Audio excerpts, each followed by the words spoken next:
हरिः ओम्।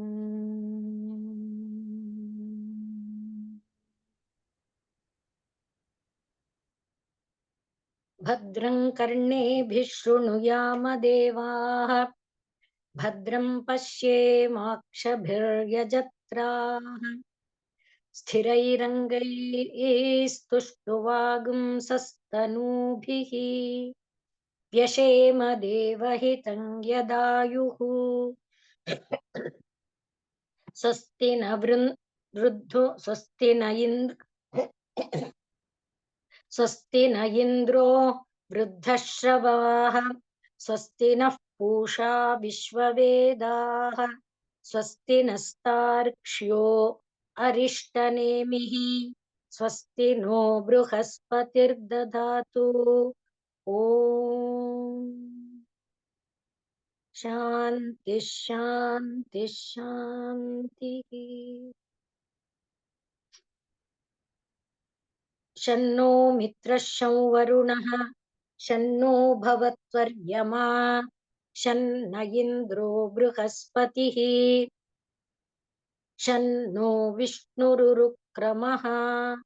नमो ब्रह्मणे नमस्ते वायो, त्वमेव प्रत्यक्षं ब्रह्मासि, त्वामेव प्रत्यक्षं ब्रह्म वदिष्यामि, ऋतं वदिष्यामि, सत्यं वदिष्यामि, तन्मामवतु तद्वक्तारमवतु, अवतु माम् अवतु वक्तारम्। ॐ शान्ति शान्ति शान्तिः। सहनाववतु सहनौ भुनक्तु, सह वीर्यङ्करवावहै, तेजस्विनावधीतमस्तु मा विद्विषावहै। ॐ शान्ति शान्ति शान्तिः।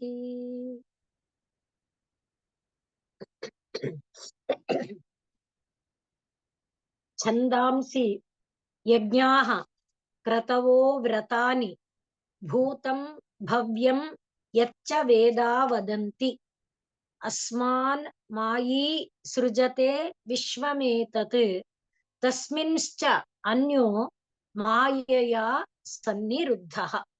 9ನೆಯ ಮಂತ್ರ. ವೇದಾದಿಗಳು ಯಾವ ಒಂದು ಪರಮ ವ್ಯೋಮದಲ್ಲಿರುವ ಪರಮಾತ್ಮನ ಒಂದು ಭಾವವನ್ನ, ಯಾವ ಪರಮಾತ್ಮನಲ್ಲಿ ದೇವಾದಿ ದೇವತೆಗಳೆಲ್ಲರೂ ಕೂಡ ನೆಲೆಸಿಕೊಂಡಿದ್ದಾರೋ, ಆಧಿದೈವಿಕ ಆಧಿ ಆತ್ಮಿಕ ದೇವತೆಗಳು ಅಂದ್ರೆ ಪಂಚಭೂತಾತ್ಮಕ, ಅದಕ್ಕೆ ಅಧಿಷ್ಠಾತೃ ದೇವತೆಗಳು. ಆಧಿದೈವಿಕ ಅಂದಾಗ, ಆಧಿ ಆತ್ಮಿಕ ಅಂದಾಗ ಶರೀರಗತವಾಗಿ ಇರುವಂತ ಜ್ಞಾನೇಂದ್ರಿಯ ಕರ್ಮೇಂದ್ರಿಯಗಳಿಗೆ ಅಧಿಷ್ಠಾತೃ ದೇವತೆಗಳು. ಎಲ್ಲರೂ ಕೂಡ ಯಾವ ಪರಮಾತ್ಮನನ್ನ ಆಶ್ರಯಿಸಿಕೊಂಡಿದ್ದಾರೋ ಅವನನ್ನ ತಿಳ್ಕೊಳ್ಳದೆ ಇದ್ಮೇಲೆ ಯಾವ ವೇದಾದಿ ವಿದ್ಯೆಗಳಿದ್ದು ಪ್ರಯೋಜನ ಏನು? ಅದರಿಂದ ಯಾವ ಲಾಭವೂ ಇಲ್ಲ. ಯಾರು ಆ ಪರಮಾತ್ಮನನ್ನ ತಿಳ್ಕೊಂಡಿದಾರೋ ಅವ್ರಿಗೆ ಇದು ಯಾವುದೂ ಬೇಕಾಗಿಲ್ಲ. ಮತ್ತೆ ಯಾರು ಪರಮಾತ್ಮನನ್ನ ತಿಳ್ಕೊಂಡಿದ್ದಾರೆ ಅಂದ್ರೆ, ಮುಖ್ಯವಾಗಿ ಈ ಶಾಸ್ತ್ರಗಳ ಪ್ರಧಾನವಾದ ಗುರಿ ಏನಪ್ಪಾ ಅಂದ್ರೆ ಆ ಪರಮಾತ್ಮನನ್ನ ತಿಳಿದುಕೊಳ್ಳುವಂಥದ್ದೇ. ಹಾಗೆ ಈ ಶಾಸ್ತ್ರಗಳು ಬೋಧಿಸುವ ಕರ್ಮಗಳಿದೆಯಲ್ಲ, ಅಂದ್ರೆ ವಿಹಿತ ಕರ್ಮವೋ ನಿಷಿದ್ಧ ಕರ್ಮವೋ ಏನೇನೋ ಇದೆಯಲ್ಲ, ಅವುಗಳ ಅನುಷ್ಠಾನವೂ ಕೂಡ ಯಾವುದಕ್ಕೋಸ್ಕರ? ಪರಮಾತ್ಮನನ್ನ ಹೊಂದಕ್ಕೋಸ್ಕರ. ಅದು ಇಲ್ಲ ಅಂತಾದ್ರೆ ಶಾಸ್ತ್ರದಿಂದಾಗಲಿ ಶಾಸ್ತ್ರವು ಬೋಧಿಸುವಂತಹ ತತ್ವಗಳಿಂದಾಗಲಿ ಏನೂ ಪ್ರಯೋಜನ ಆಗಲ್ಲ. ಯಾರು ಅದನ್ನ ತಿಳ್ಕೊಂಡಿದ್ದಾರೆ ಅವರು ಆ ಪರಮಾತ್ಮನಲ್ಲಿ ಲಯ ಆಗ್ಬಿಡ್ತಾರೆ. ಅಂದ್ರೆ ಇಲ್ಲಿ ಶಾಸ್ತ್ರಗಳನ್ನ ಪ್ರಧಾನವಾಗಿ ತಿಳಿದುಕೊಳ್ಳೋದೇ ಪರಮ ಉದ್ದೇಶ, ಶಾಸ್ತ್ರಗಳ ಮೂಲಕ ಪರಮಾತ್ಮನನ್ನ ತಿಳ್ಕೊಳ್ಳೋದೇ ಉದ್ದೇಶ. ಈ ಮಾತನ್ನ ಹೇಳುವಾಗ ನಾವು ನೆನಪಿಸಿಕೊಂಡಿದ್ವಿ, ಶ್ರುತಿಗೀತೆಯಲ್ಲಿ ಶ್ರುತಿಗಳು ಪರಮಾತ್ಮನನ್ನ ಹೇಳುವಾಗ ಈ ಅಂದ್ರೆ ಈ ಶರೀರ ಇರುವಾಗ ಶಾಸ್ತ್ರಗಳನ್ನ ಕೇಳುವ, ಹೇಳುವ, ತಿಳಿದುಕೊಳ್ಳುವ ಜ್ಞಾನೇಂದ್ರಿಯಗಳು ಇರುವಾಗ ಶಾಸ್ತ್ರಗಳನ್ನ ತಿಳ್ಕೊಂಡು ಆ ಶಾಸ್ತ್ರಗಳು ಬೋಧಿಸುವಂತಹ ತತ್ವವನ್ನ ಹೊಂದುವ ಅನುಷ್ಠಾನ ಈಗ ಮಾಡ್ಲಿಲ್ಲ ಅಂದ್ರೆ ಲಯ ಆದಾಗ ಏನಾಗುತ್ತೆ, ಎಲ್ಲ ಪರಮಾತ್ಮನ ಶರೀರದ ಒಳಗೆ ಸೇರ್ಕೊಂಡ್ಬಿಡುತ್ತೆ. ಆಗ ಈ ಶರೀರ ಇರಲ್ಲ. ಶರೀರ ಶಾಸ್ತ್ರಗಳ ಇಂದ ಪಡೆದಂತ ಜ್ಞಾನವನ್ನ ಅನುಷ್ಠಾನ ಮಾಡುವ ಸಾಧ್ಯತೆ ಇರಲ್ಲ. ಆದ್ರಿಂದ ಈಗಲೇ ಇದನ್ನ ಮಾಡ್ಕೊಳ್ಬೇಕು, ಇದರ ಮೂಲಕನೇ ಪರಮಾತ್ಮನನ್ನ ನಾವು ಪಡ್ಕೊಳ್ಬೇಕು ಅನ್ನುವುದನ್ನ ಶ್ರುತಿಗೀತೆಯು ಕೂಡ ಹೇಳೋದನ್ನ ನಾವು ನಿನ್ನೆ ಭಾವಿಸ್ಕೊಂಡಿದ್ವಿ. ಈಗ ಈ ಸೃಷ್ಟಿ ಎಂಬುದರ ವಿಚಾರವನ್ನ ವೇದಗಳು ಏನ್ ಹೇಳ್ತಾ ಇದೆ ಅದನ್ನ ತಿಳಿಸೋದರ ಮೂಲಕ ಸೃಷ್ಟಿಯನ್ನ ಅರ್ಥ ಮಾಡ್ಕೊಂಡ್ರೆ ಶಾಸ್ತ್ರಗಳು ಹೇಳಿರುವಂತಹ ತತ್ವಗಳನ್ನ ಅರ್ಥ ಮಾಡ್ಕೊಂಡಾಗ ಆಗತ್ತೆ. ತನ್ಮೂಲಕ ಸೃಷ್ಟಿಗೆ ಪ್ರೇರಕನು, ಕಾರಕನು, ನಿಯಾಮಕನು ಆದಂಥ ಆ ಪರಮಾತ್ಮನನ್ನ ತಿಳ್ಕೊಳ್ಳೋದಕ್ಕೆ ಸುಲಭ ಆಗುತ್ತೆ ಅನ್ನುವುದಕ್ಕೆ ಈ 9ನೆಯ ಮಂತ್ರ ಆರಂಭ ಮಾಡ್ತಾ ಇದೆ. ಛಂದಾಂಸಿ ಅಂದ್ರೆ ವೇದಗಳು. ವೇದಗಳು ಅಂದಾಗ ಕೇವಲ ವೇದ ಒಂದೇ ನಿಲ್ಲಲ್ಲ. ವೇದ ಅಂಗಭೂತವಾದಂತಹ ಶಿಕ್ಷಾ, ವ್ಯಾಕರಣ, ಛಂದ ಮೊದಲಾದವುಗಳು, ಅವುಗಳನ್ನ ಆಧರಿಸಿಕೊಂಡು ಬಂದಂಥ ಉಪವೇದಗಳು, ಅವುಗಳನ್ನ ಆಧರಿಸಿಕೊಂಡ ಬಂದಂಥ ಧರ್ಮಶಾಸ್ತ್ರಗಳು, ಈ ರೀತಿಯಾದ ಎಲ್ಲವೂ ಕೂಡ ಛಂದ ಅನ್ನುವುದರ ಅಡಿಯಲ್ಲಿ ಬಂದ್ಬಿಡುತ್ತೆ. ಹಾಗೆ ಇರುವಂಥದ್ದು ಮತ್ತು ಅವುಗಳು ಬೋಧಿಸುವಂಥ ಯಜ್ಞಗಳು ಅಂದಾಗ ಯಾವುದನ್ನ ನಾವು ಯೂಪ ಇಟ್ಟುಕೊಳ್ಳದೆ ಮಾಡ್ತೇವೋ, ಅಂದ್ರೆ ಬಲಿಯನ್ನ, ನೈವೇದ್ಯವನ್ನ ಅರ್ಪಿಸುವುದಕ್ಕೆ ಬೇಕಾದ ಒಂದು ಸ್ತಂಭವನ್ನ ಇಟ್ಟು ಮಾಡದೇ ಇರುವ ಯಜ್ಞ ಅದ್ಯಾವುದು ಪಂಚಯಜ್ಞ ರೂಪವಾದ್ದು. ಆದ್ರಿಂದಲೇ ಗೀತಾ ಪಂಚಯಜ್ಞ ದೇವ, ಋಷಿ, ಪಿತೃ, ಭೂತ, ಈ ಯಜ್ಞಗಳನ್ನ ಮಾಡುವುದಕ್ಕೆ ನಮಗೆ ಯೂಪ ಸ್ತಂಭ ಬೇಕಾಗಿಲ್ಲ. ಅಂದ್ರೆ ಒಂದು ಬಲಿ ಕೊಡುವ ಬಲಿ ಸ್ತಂಭ ಅನ್ನೋದು ಬೇಕಾಗಿಲ್ಲ. ಆದ್ರಿಂದ ಈ ಯಜ್ಞಗಳನ್ನ ನಾವು ಭಾವಿಸ್ತಾ ಆಚರಣೆ ಮಾಡಿದರೆ, ಗೀತಾಚಾರ್ಯ ಹೇಳಿರುವಂತೆ ಯಜ್ಞಾರ್ಥಾತ್ ಕರ್ಮಣೋ ಅನ್ಯತ್ರ ಲೋಕೋಯಂ ಕರ್ಮ ಬಂಧನ ಯಜ್ಞಶಿಷ್ಟಾಮೃತ ಭುಜ ಯಾಂತಿ ಬ್ರಹ್ಮ ಸನಾತನಂ. ಯಜ್ಞಶಿಷ್ಟವನ್ನ ತಗೊಳ್ಳೋರು ಮುಚ್ಯಂತೆ ಸರ್ವ ಕಿಲ್ಬಿಷೈಹಿ. ಈ ತತ್ವಗಳನ್ನ ಯಜ್ಞಾಹ ನೆನಪಿಸ್ತಾ ಇದೆ. ಹಾಗೆ ಕ್ರತವಹ ಕ್ರತುಗಳು ಅಂದಾಗ ಯಾವ ಸೋಮಯಜ್ಞ ಮೊದಲಾದಂಥ ಯಜ್ಞಗಳಿದೆಯಲ್ಲ, ಆ ಎಲ್ಲ ವಿಧವಾದಂಥ ಆ ಯಜ್ಞಗಳು ಕ್ರತುಗಳು. ಮತ್ತೆ ವ್ರತಗಳು ಅಂದಾಗ ಶರೀರವನ್ನ ಶೋಷಿಸೋದು ಅಂದ್ರೆ ಶರೀರ ಇಂದ್ರಿಯಗಳನ್ನ ಕಂಟ್ರೋಲ್ ಮಾಡೋದು ಕಷ್ಟ. ದುಷ್ಟ ಕುದುರೆಗಳ ತರಹ ಹುಚ್ಚಾಪಟ್ಟೆ ಓಡುತ್ತೆ. ಆ ದುಷ್ಟ ಕುದುರೆಗಳನ್ನ ನಿಯಮನ ಮಾಡೋಕೆ ಏನ್ ಮಾಡ್ಬೇಕು? ಊಟ ಕೊಡಬೇಕು, ಊಟ ಕೊಡದೆ ಇರ್ಬೇಕು, ಊಟ ಕೊಟ್ಟು ದಂಡಿಸ್ಬೇಕು, ಊಟ ಕೊಡದೆ ಈ ರೀತಿ ನಾನಾ ವಿಧವಾದ ರೀತಿಯಲ್ಲಿ ದುಷ್ಟ ಕುದುರೆಗಳನ್ನ ನಿಯಮನ ಮಾಡ್ಬೇಕಾಗತ್ತೆ. ಹಾಗೆ ಇಲ್ಲಿ ಕೂಡ ವ್ರತಗಳ ಮೂಲಕ ಇಂದ್ರಿಯಗಳನ್ನ ನಿಯಂತ್ರಣ ಮಾಡಿಕೊಳ್ಳೋದು, ಇಂದ್ರಿಯಗಳ ಮೇಲೆ ಹಿಡಿತವನ್ನ ಸಾಧನೆ ಮಾಡಿಕೊಳ್ಳುವ ಪ್ರಯತ್ನವನ್ನ ಮಾಡೋದು. ಅದರ ಜೊತೆಯಲ್ಲಿ ಭೂತ ಅಂದ್ರೆ ಹಿಂದೆ, ಭವ್ಯ ಮುಂದೆ ಇರುವಂತ ಈ ಎಲ್ಲವೂ ಯಾವುದು ವೇದಾಂಗ, ವೇದಾಂತವಾದಂಥ ಉಪನಿಷತ್ತು, ವೇದದ ಉಪವೇದವಾಗಿರುವಂತಹ ಧನುರ್ವೇದ, ಆಯುರ್ವೇದ ಇತ್ಯಾದಿಗಳು ಇವೆಲ್ಲವೂ. ಹಾಗೆ ಪಂಚಯಜ್ಞಗಳು, ಸೋಮಯಾಗ ಮೊದಲಾದಂಥ ಯಾಗಗಳು, ಜ್ಯೋತಿಷ್ಠೋಮ ಮೊದಲಾದಂಥ ಯಾಗಗಳು. ಹಾಗೆ ವ್ರತಗಳು ಅಂದಾಗ ಚಾಂದ್ರಾಯಣ, ಇಷ್ಟಾಪೂರ್ತ ಎಲ್ಲನೂ ಸೇರ್ಕೊಳ್ಳುತ್ತೆ. ಹಾಗೆ ನಾವು ಮಾಡುವಂತಹ ಬೇರೆ ಬೇರೆ ಹಬ್ಬಗಳ ಅಂಗವಾಗಿ ಮಾಡುವ ವ್ರತ ಎಲ್ಲಾನು ಮುಖ್ಯವಾಗಿ ಇಂದ್ರಿಯಗಳ ನಿಯಮನಕ್ಕೆ ಆ ವ್ರತಗಳು. ಹಾಗೆ ಭೂತ ಭವ್ಯ ಅಂದ್ರೆ ಕಾಲದ ಪೂರ್ವ ಮತ್ತು ಉತ್ತರ ಗತಿ, ಈ ಎಲ್ಲವೂ ಕೂಡ ಎಚ್ಚ ಅಂದ್ರೆ ಯಾವುದನ್ನು ಅಂದ್ರೆ ಈ ಎಲ್ಲವನ್ನು ಯತ್ ವೇದ ವದಂತಿ, ವೇದಗಳು ಹೇಳುತ್ತವೋ ಅಂದ್ರೆ ವೇದಗಳು ಏನಂತ ಪ್ರತಿಪಾದನೆ ಮಾಡ್ತಾ ಇದೆ? ಈ ಎಲ್ಲವೂ ಕೂಡ ಪ್ರಪಂಚದ ಸೃಷ್ಟಿಯಲ್ಲಿ ಅತ್ಯಗತ್ಯವಾಗಿದೆ. ಪ್ರಪಂಚದ ಸೃಷ್ಟಿಯು ಸ್ಥಿತವಾಗಿರುವುದಕ್ಕೆ ಪ್ರಪಂಚವು ನಶಿಸಿ ಹೋಗದಂತೆ ಕ್ಷೇಮವಾಗಿ, ಸ್ಥಿರವಾಗಿ, ಪುಷ್ಟವಾಗಿ, ತುಷ್ಟವಾಗಿ, ಆನಂದಮಯವಾಗಿ ಇರೋದಕ್ಕೆ ಇವುಗಳ ಅಗತ್ಯ ಇದೆ ಅನ್ನುವುದನ್ನ ವೇದಾಹ ಯತ್ ವದಂತಿ. ಯತ್ ವೇದಾಹ ವದಂತಿ ಏನು ಹೇಳುತ್ತೋ ಅದನ್ನು ಮಾಯಿ, ಮಾಯೆಗೆ ಒಡೆಯನಾದಂಥ ಅವನು ಅಸ್ಮಾತ್ ಏತತ್ ವಿಶ್ವಂ ಸೃಜತೆ, ಇವುಗಳಿಂದ, ಇವುಗಳಿಂದ ಅಂದಾಗ ವೇದಗಳಿಂದ, ಯಜ್ಞಗಳಿಂದ, ಕ್ರತುಗಳಿಂದ, ವ್ರತಗಳಿಂದ, ಭೂತ ಭವ್ಯಗಳಿಂದ ಏನು ಮಾಡುತ್ತೆ? ಮಾಯಿ, ಮಾಯೆಗೆ ಒಡೆಯನಾದಂಥ ಪರಮಾತ್ಮ ಏತತ್ ವಿಶ್ವಂ ಸೃಜತೆ, ಈ ವಿಶ್ವವನ್ನು, ಈ ವಿಶ್ವಾಂಡವನ್ನು ಸೃಷ್ಟಿ ಮಾಡ್ತಾನೆ. ಮತ್ತೆ ಅನ್ಯಃ, ಮೇಲಿಂದ ಎರಡು ಹೇಳ್ಕೊಂಡು ಬರ್ತಿದೀವಲ್ಲ, ಒಬ್ಬ ಇನ್ನೊಬ್ಬ ಅಂತ. ಆ ಇನ್ನೊಬ್ಬ ಇದಾನಲ್ಲ ಅವನು ತಸ್ಮಿನ್ ಮಾಯೆಯ ಸನ್ನಿರುದ್ಧ. ತಸ್ಮಿನ್ ಅಂದ್ರೆ ಯಾವ ಮಾಯೆಗೆ ಒಡೆಯನಾದಂಥ ಪರಮಾತ್ಮನು ಈ ವಿಶ್ವಾಂಡವನ್ನ ನಿರ್ಮಾಣ ಮಾಡಿದಾನೋ, ಈ ವಿಶ್ವಾಂಡದಲ್ಲಿ, ವಿಶ್ವಾಂಡದಲ್ಲಿ ಮಾಯೆಯಿಂದ, ಮಾಯೆಯ ಸನ್ನಿರುದ್ಧ, ಮಾಯೆಯಿಂದ ಕಟ್ಟು ಹಾಕಲ್ಪಟ್ಟಿದ್ದಾನೆ ಅನ್ನುವುದನ್ನ ಈ ಮಂತ್ರ ಹೇಳ್ತಾ ಇದೆ. ಇದು ಹೇಗಪ್ಪ ಅಂದ್ರೆ ನಮ್ಮ ಒಂದು ಕಾಲದಲ್ಲಿ, ಇವಾಗ್ಲೂ ಇರಬಹುದು ನಂಗೆ ಗೊತ್ತಿಲ್ಲ, ಈ ಏಕಪಾತ್ರಾಭಿನಯ ಅಂತ ಒಂದು ಸ್ಪರ್ಧೆ ಇರ್ತಾ ಇತ್ತು.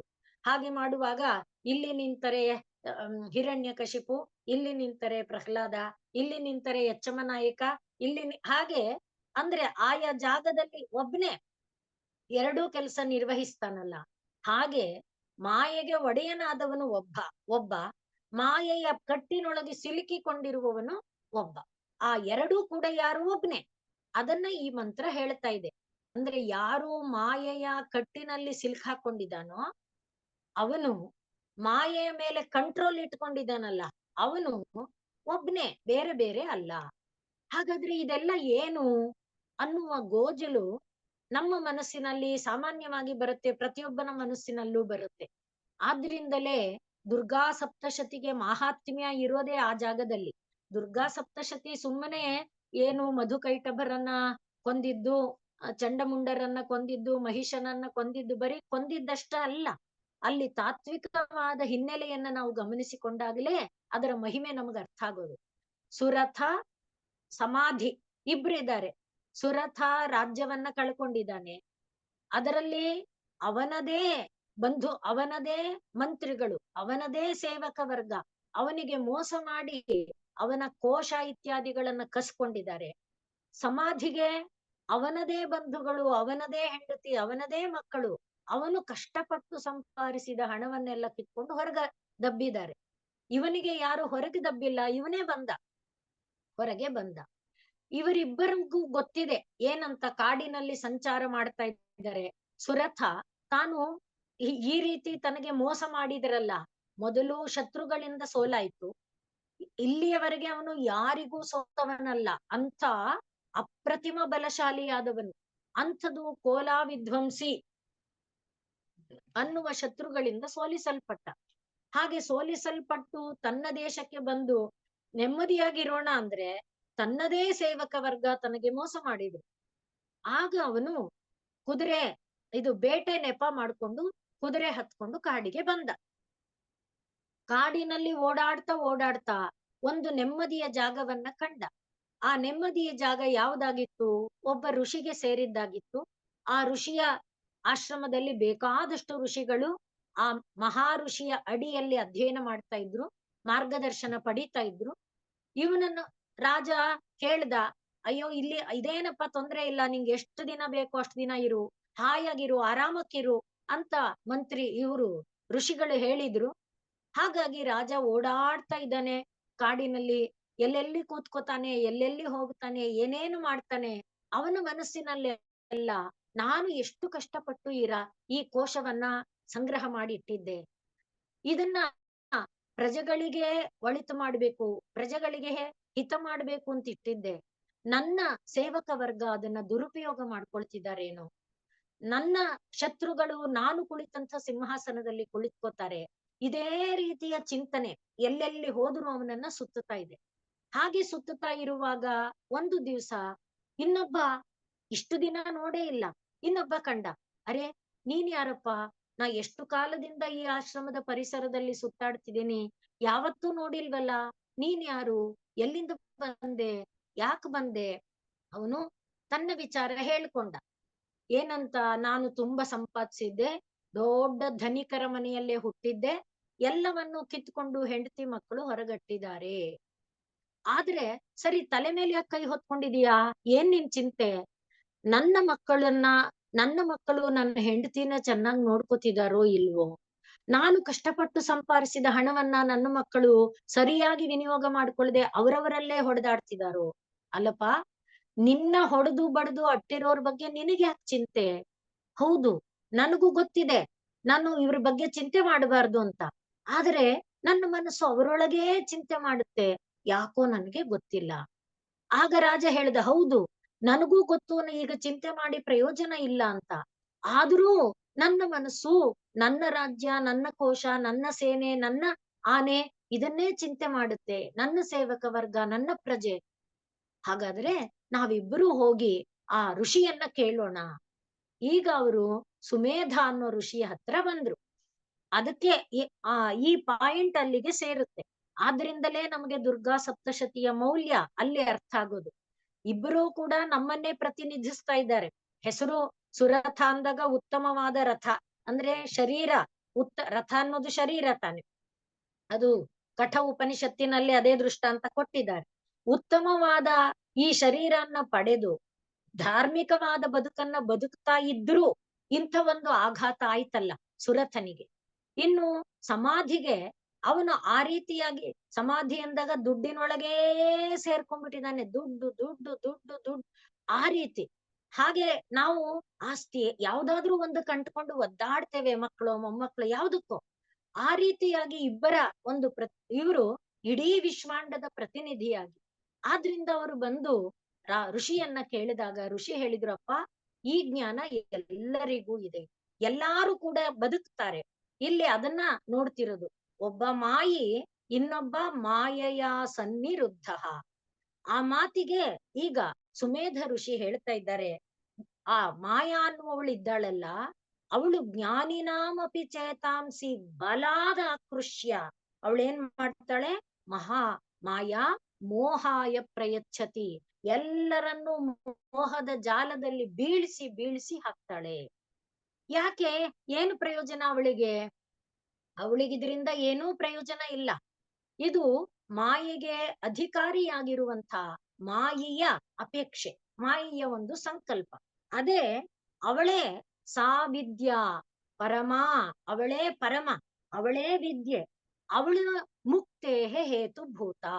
ಅದಷ್ಟೇ ಇಲ್ಲಿ ಪಾಯಿಂಟ್ ಇರೋದು. ಆದ್ರಿಂದ ಮಾಯಿ ಎನ್ನುವುದನ್ನ ನೋಡಿಬಿಟ್ರೆ ಮಾಯಾ ಸನ್ನಿರುದ್ಧ ಅನ್ನೋದು ಇಲ್ವೇ ಇಲ್ಲ. ಆದ್ರೆ ಇಲ್ಲಿ ಮಾಯಾ ಸನ್ನಿರುದ್ಧ ಅನ್ನುವ ಒಂದು ಭ್ರಮೆ ಕಾಣ್ತಾ ಇದೆ. ಆದ್ರಿಂದ ನಾವು ನೆನ್ನೆ ನೋಡುವಾಗ ಶ್ರುತಿಗೀತೆಯಲ್ಲಿ ಭ್ರಮಂತಿ, ಭ್ರಮೆಗೆ ಬಿದ್ದು ಒದ್ದಾಡ್ತಿದಾರಷ್ಟೇ, ಅಲ್ಲಿ ಆ ತರಹದ್ದೇನೂ ಇಲ್ಲ. ಹಾಗೆ ಸಂಸಾರ ಬಂಧ ಹೇತುಶ್ಚ ಸೈವ, ಅವಳೇ ಸಂಸಾರ ಬಂಧನಕ್ಕೂ ಕಾರಣಳು, ಸೈವ ಮುಕ್ತಿ ಹೇತು. ಹಾಗೆ ಅಸ್ಮಾತ್, ಅಸ್ಮಾತ್ ಅಂದ್ರೆ ಈ ಛಂದ ಯಜ್ಞ ಕ್ರತು ಇವುಗಳನ್ನೆಲ್ಲ ನಿಮಿತ್ತ ಮಾಡಿಕೊಂಡು ಮಾಯೆಗೆ ಒಡೆಯನಾದಂತಹ ಪರಮಾತ್ಮ ಇದನ್ನ ನಿರ್ಮಾಣ ಮಾಡ್ತಾನೆ. ಆ ಮಾಯೆಯೊಳಗೆ ಕಟ್ಟಾಕಿದಂತೆ ತಾನೇ ಇರುವಂತೆ ಕಾಣ್ತಾನೆ. ಆದ್ರೆ ತಾನೇ ಹೇಗೆ ಅಂದ್ರೆ, ಇದು ಕನ್ನಡಿ ಮುಂದೆ ನಿಂತಂತೆ ಕನ್ನಡಿಯಿಂದ ಆಚೆ ಬಂದಂತೆ.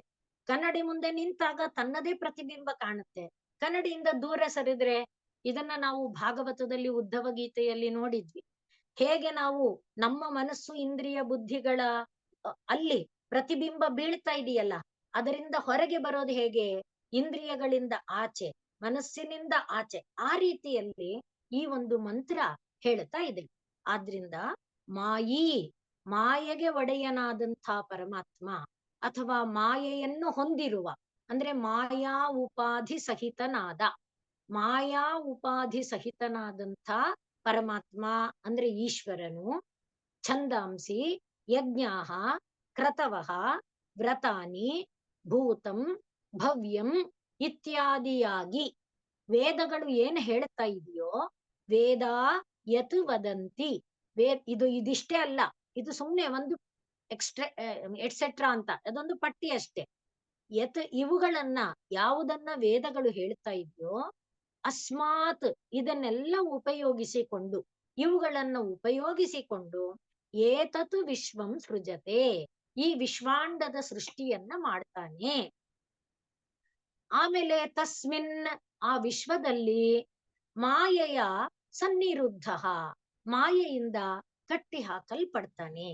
ಇದು ಇನ್ನು ಸ್ವಲ್ಪ ಸ್ಪಷ್ಟ ಆಗಕ್ಕೆ ನಾವು ಉದಾಹರಣೆ ನೋಡೋದಾದ್ರೆ, ಹನುಮಂತನನ್ನ ಇಂದ್ರಜಿತ್ತು ಬ್ರಹ್ಮಾಸ್ತ್ರದಿಂದ ಕಟ್ಟಾಕದ. ಬ್ರಹ್ಮಾಸ್ತ್ರದಿಂದ ತಾನು ಕಟ್ಟಾಕಲ್ಪಟ್ಟೆ ಅಂತ ಗೊತ್ತಾಯ್ತು ಹನುಮಂತನಿಗೆ. ತಕ್ಷಣಕ್ಕೆ ಸ್ವಲ್ಪ ಗಾಬರಿ ಆದಂತೆ ಆದ್ರೂ ತಕ್ಷಣ ನೆನಪಾಯ್ತು ಅವನಿಗೆ, ಬ್ರಹ್ಮಾಸ್ತ್ರ ನನ್ನನ್ನೇನು ಮಾಡಲ್ಲ ಅಂತ. ಆನಂತರ ಇನ್ನೊಂದು ಪಾಯಿಂಟ್ ಏನು, ರಾವಣನನ್ನ ನೋಡಬಹುದು, ಇದು ಒಂದು ಪ್ಲಸ್ ಪಾಯಿಂಟೇ. ಹೇಗೆ ನೋಡಿ, ಶೈವ ಮುಕ್ತೇ ಈಶ್ವರಿ, ಅವಳೇ ಮುಕ್ತೇ ಹೇತುಭೂತ, ಶೈವ ಸರ್ವೇಶ್ವರ ಈಶ್ವರಿ, ಶೈವ ಸಂಸಾರ ಬಂಧ ಹೇತು. ಅಂದ್ರೆ ಈ ಬಂಧನಾನೇ ರಾವಣನ ದರ್ಶನಕ್ಕೆ, ರಾವಣನಿಗೆ ಉಪದೇಶಕ್ಕೆ, ಸೀತೆಯ ಬಂಧನ ವಿಮೋಚನೆಗೆ, ಹೇಗೆ ಎಲ್ಲ ರಿಲೇಟ್ ಆಗುತ್ತೆ ನೋಡ್ಕೊಳ್ಳಿ. ಹಾಗೆ ಆಮೇಲೆ ಏನಾಯ್ತು, ಅಸುರರೆಲ್ಲರೂ ಬಂದು ಕಟ್ಟಾಕಿದ ಮೇಲೆ ಹಗ್ಗ ಇತ್ಯಾದಿಗಳಿಂದ ಬ್ರಹ್ಮಾಸ್ತ್ರ ಬಿಟ್ಟೋಯ್ತು. ಆದ್ರೂ ಇವನೇನ್ ಮಾಡ್ದ, ಕಟ್ಟಾಕಲ್ಪಟ್ಟವನಂತೆನೇ ನಟನೆ ಮಾಡ್ಕೊಂಡ. ಇಂದ್ರಜಿತ್ ಗೊತ್ತಾಯ್ತು ಬ್ರಹ್ಮಾಸ್ತ್ರ ಬೇರೆ ಕಟ್ಟಾಕಿದ್ರೆ ಬಿಟ್ಟೋಗುತ್ತೆ ಅಂತ, ಆದ್ರೆ ಇವನು ಮಾತ್ರ ಬ್ರಹ್ಮಾಸ್ತ್ರದಿಂದ ಕಟ್ಟಾಕಿದಾರೋ ಏನೋ ಅನ್ನೋ ಹಾಗೇನೇ ಇಲ್ಲಿ ಅದು. ಅಂದ್ರೆ ಏನು ಕಟ್ಟಾಕಿಲ್ಲ, ಆದ್ರೆ ಕಟ್ಟಾಕಿದ್ದಂತೆ. ಆ ರೀತಿಯಲ್ಲಿ ಇಂಥ ದೃಷ್ಟಾಂತಗಳನ್ನು ನಾವು ಕಥೆಗಳಲ್ಲಿ ನೋಡ್ತೇವೆ. ಹಾಗೆ ಇವನು ಆ ಮಾಯೆಯಿಂದ ಸನ್ನಿರುದ್ಧನಾಗಿ ಇರ್ತಾನೆ. ಆ ರೀತಿಯಾಗಿ ಒಬ್ಬನು ಮಾಯೆಯಿಂದ ಕಟ್ಟಾಕಲ್ಪಟ್ಟಂತಿದ್ದು, ಅದೇ ಅವನೇ ಮಾಯೆಗೆ ಒಡೆಯನೂ ಆಗಿರ್ತಾನೆ ಅನ್ನುವ ತತ್ವವನ್ನ ಈ ಮಂತ್ರ ಹೇಳ್ತಾ ಇದೆ. ಅದನ್ನೇ ಈ ಒಂದೇ ಅಂದ್ರೆ ಈಗ ಒಬ್ಬನೇ, ಅದನ್ನೇ ಬೇರೆ ಬೇರೆ ಅಲ್ಲ ಅನ್ನುವುದನ್ನ ಶ್ರೀರಾಮಕೃಷ್ಣರು ಬೆಂಕಿ ಮತ್ತು ಬೆಂಕಿಯಲ್ಲಿರುವ ದಾಹಕತ್ವ, ಸುಡುವ ಶಕ್ತಿ, ಚಂದ್ರನಲ್ಲಿರುವ ತಂಪು, ನೀರಿನ ಆ ಎಲ್ಲ ತತ್ವವನ್ನ ಗಮನಿಸಿದಾಗ ಅದು ಬೇರೆ ಬೇರೆ ಅಲ್ಲ, ಎರಡು ವಸ್ತು ಅಲ್ಲ. ಎರಡು ಅಂತ ನಮಗ ಅನ್ನಿಸ್ತೇ ಅಷ್ಟೇ, ಆದ್ರೆ ಎರಡು ವಸ್ತು ಅಲ್ಲ. ಇದನ್ನೇ ಮೊದಲನೆಯ ಅಧ್ಯಾಯದಲ್ಲಿ ಮೊದಲ ಮಂತ್ರದಲ್ಲಿ ಪ್ರಶ್ನೆಗಳನ್ನ ಹಾಕೊಂಡ ಮೇಲೆ ಅವರೆಲ್ಲರೂ ಸೇರಿ ಧ್ಯಾನ ಯೋಗಾತ್ ಪ್ರಪಶ್ಯನ್, ಧ್ಯಾನ ಯೋಗದಿಂದ ನೋಡಿದ್ರು. ಏನಂತ, ದೇವಾತ್ಮ ಶಕ್ತಿ ಸ್ವಗುಣೈ ನಿಗೂಢಾಂ, ತನ್ನದೇ ಆದ ಸತ್ವರಜಸ್ತಮೋ ಗುಣಗಳಿಂದ ಕಟ್ಟಿ ಹಾಕಲ್ಪಟ್ಟಿರುವ ಅವಳನ್ನ, ಅದು ದೇವಾತ್ಮ ಶಕ್ತಿ. ದೇವಾತ್ಮ ಅಂದ್ರೆ ಬ್ರಹ್ಮನ ಆತ್ಮಶಕ್ತಿ. ಬ್ರಹ್ಮ ಬೇರೆ ಆತ್ಮಶಕ್ತಿ ಬೇರೆ ಅಲ್ಲ. ಅದೇ ರೀತಿಯಲ್ಲಿ ಮಾಯಿ ಬೇರೆ, ಮಾಯಾ ಸನ್ನಿರುದ್ಧ ಬೇರೆ ಅಲ್ಲ. ಅದೆಲ್ಲವನ್ನ ಇಲ್ಲಿ ತಿಳಿಸಿ ಹೇಳ್ತಾ ಇದ್ದಾರೆ. ಆದ್ರಿಂದಲೇ ನಾವು ಮಂತ್ರ ಕೇಳ್ತೇವಲ್ವಾ, ಅಜಾಯಮಾನೋ ಬಹುಧಾ ವಿಜಾಯತೆ.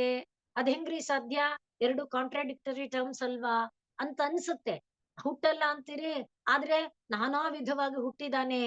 ಆ ರೀತಿಯಾಗಿ ಇದು ಹಾಗೆ ಇನ್ನೂ ಒಂದು ಉದಾಹರಣೆ ಹೇಳೋದಾದ್ರೆ, ಮನುಷ್ಯ ಇದ್ರೆ ನೆರಳು ಅನ್ನೋದು ಇರುತ್ತೆ, ಮೊದಲೇ ಹೇಳಿದ್ವಲ್ಲ ಕನ್ನಡಿಯಲ್ಲಿ, ಆ ರೀತಿಯಲ್ಲಿ. ಹಾಗೆ ಪ್ರತಿಬಿಂಬ ಬೇರೆ, ಅದ್ರ ಮುಂದೆ ನಿಂತವನು ಬೇರೆ ಅಲ್ಲ, ಒಂದೇ ಅಲ್ವಾ. ಅದೇ ರೀತಿಯಲ್ಲಿ ಇವನು ಸನ್ನಿರುದ್ಧನಾದವನು ಒಬ್ಬ, ಬಿಡುಗಡೆಯನ್ನ ಹೊಂದಿ ಮಾಯೆಯ ಮೇಲೆ ಪ್ರಭಾವವನ್ನು ಹೊಂದಿರುವವನು ಒಬ್ಬ ಅಂತ ಎರಡಲ್ಲ, ಅದು ಒಂದೇ. ಅದನ್ನ ನಾವು ಎರಡು ಎನ್ನುವ ಭ್ರಮೆಗೆ ಒಳಗಾಗಿರೋದ್ರಿಂದ ಅಹಂ ಬದ್ಧ, ಅಹಂ ಭೋಕ್ತ, ಅಹಂ ದುಃಖಿ ಇತ್ಯಾದಿಯಾದ ಭಾವನೆಗಳನ್ನ ಹೊಂದಿದ್ದೇವೆ. ಆದರೆ ನಾವು ಬದ್ಧರಲ್ಲ, ನಾವು ದುಃಖಿಗಳಲ್ಲ ಅನ್ನುವುದನ್ನ ಈ ಮಂತ್ರ ತೋರಿಸ್ತಾ ಇದೆ. ಆದ್ರೆ ಬದ್ಧ ದುಃಖಿ ಅನ್ನುವುದು ಹೇಗೆ ಭಾಸ ಆಗ್ತಾ ಇದೆ ಅಂದ್ರೆ, ಪ್ರತಿಬಿಂಬವಾಗಿ ಏನನ್ನೋ ನೋಡ್ತಾ ಇದೆಯಲ್ಲ ಒಂದು ಆಧಾರದಿಂದ, ಆ ಆಧಾರ ಯಾವುದು, ಮಾಯಾ. ಆ ಮಾಯಾ ಅನ್ನುವ ಕನ್ನಡಿಯೊಳಗೆ ನೋಡ್ತಾ ಇರೋದ್ರಿಂದ ಅರೆರೇ ನನ್ನ ಕಟ್ಟಾಕ್ಬಿಟ್ಟಿದ್ದಾರೆ, ಅರೆರೇ ನನ್ನನ್ನ ಇದು ಮಾಡ್ಬಿಟ್ಟಿದ್ದಾರೆ. ನಾವು ಬಹಳ ಹಿಂದೆ ಹನುಮಂತನ ಕಥೆಯನ್ನ ನೋಡ್ಕೊಂಡಿದ್ವಿ. ಹನುಮಂತ ಆ ಇದು ಯುದ್ಧ ಎಲ್ಲ ಮುಗಿದು ಪಟ್ಟಾ ವಿಭೀಷಣ ಪಟ್ಟಾಭಿಷೇಕ ಎಲ್ಲ ಆದ್ಮೇಲೆ ರಾಮನ ಜೊತೆಯಲ್ಲಿ ಪುಷ್ಪಕ ವಿಮಾನದಲ್ಲಿ ಎಲ್ಲರೂ ಬರ್ತಾ ಇರುವಾಗ ಸುಮ್ನೆ ನೆನಪು ಮಾಡ್ಕೊಡ್ತೀನಿ, ಅದು ಬಹಳ ಹಿಂದೆ, ಅದರಿಂದ ನೆನಪು ಮಾಡ್ಕೊಡ್ತಿರೋದಷ್ಟೇ. ಆ ಪುಷ್ಪಕ ವಿಮಾನದಲ್ಲಿ ಬರ್ತಾ ಇರುವಾಗ ಅವನ ಮನಸ್ಸಿನಲ್ಲಿ ಅನ್ನಿಸ್ತಾ ಇರುತ್ತೆ, ಹನುಮಂತನ ಮನಸ್ಸಿನಲ್ಲಿ, ನಾನಿರ್ಲಿಲ್ಲ ಅಂದ್ರೆ ರಾಮನಿಗೆ ಸೀತೆ ಇಲ್ಲಿದ್ದಾಳೆ ಅಂತ ತೋರಿಸ್ಕೊಡ್ತಿದ್ದವ್ರು ಯಾರು? ಸಮುದ್ರವನ್ನ ಹಾರಿ ನಾನು ಸೀತೆಯನ್ನ ಕಂಡೆ. ಸಮುದ್ರಕ್ಕೆ ಸೇತುವೆಯನ್ನ ಕಟ್ಟುವುದರಲ್ಲಿ ನನ್ನದೇ ಪ್ರಧಾನವಾದ ಸ್ಥಾನ. ಹಾಗೆ ರಾವಣನೊಡನೆ ಯುದ್ಧ ಮಾಡುವಾಗ ನನ್ನನ್ನೇ ರಥವನ್ನಾಗಿ ಮಾಡಿ ರಾಮನಿಗೆ ಕೊಟ್ಟೆ. ನಾನು ಇರ್ಲಿಲ್ಲ ಅಂದ್ರೆ ರಾಮನ ರಾಮನಿಗೆ ಸೀತೆಯೊಡನೆ ಹೇಗೆ ಸಂದರ್ಶನ ಆಗುತ್ತಾ ಇತ್ತು, ಹೇಗೆ ಅವರು ಪರಸ್ಪರ ಭೇಟಿ ಆಗ್ತಾ ಇದ್ರು, ಈ ರೀತಿಯಾದೆಲ್ಲ ನಾನು ನನ್ನಿಂದ ಅನ್ನುವ ಭಾವನೆ ಅವನ ಮನಸ್ಸಿನೊಳಗೆ ಬರ್ತಾ ಇರುತ್ತೆ. ಇದು ಶ್ರೀರಾಮಚಂದ್ರ ಪ್ರಭು, ಎಲ್ಲರ ಅಂತರ್ಯಾಮಿ ಮಹಾಪ್ರಭು, ಅವರಿಗೆ ರಾಮನಿಗೆ ಇದು ಅರ್ಥ ಆಗುತ್ತೆ. ರಾಮ ಏನ್ ಮಾಡ್ತಾನೆ, ಹನುಮಂತ ಬಹಳ ಬಾಯಾರಿಕೆ ಆಗುತ್ತಿದೆಯಪ್ಪ, ಒಂಚೂರು ನೀರ್ ಬೇಕು. ಹನುಮಂತ ಅಲ್ಲೇ ಕುಳಿತುಕೊಂಡು ಯೋಚನೆ ಮಾಡ್ತಾನೆ, ಪುಷ್ಪಕ ವಿಮಾನ. ತಕ್ಷಣ ವಿಮಾನದಿಂದ ಹಾರ್ತಾನೆ.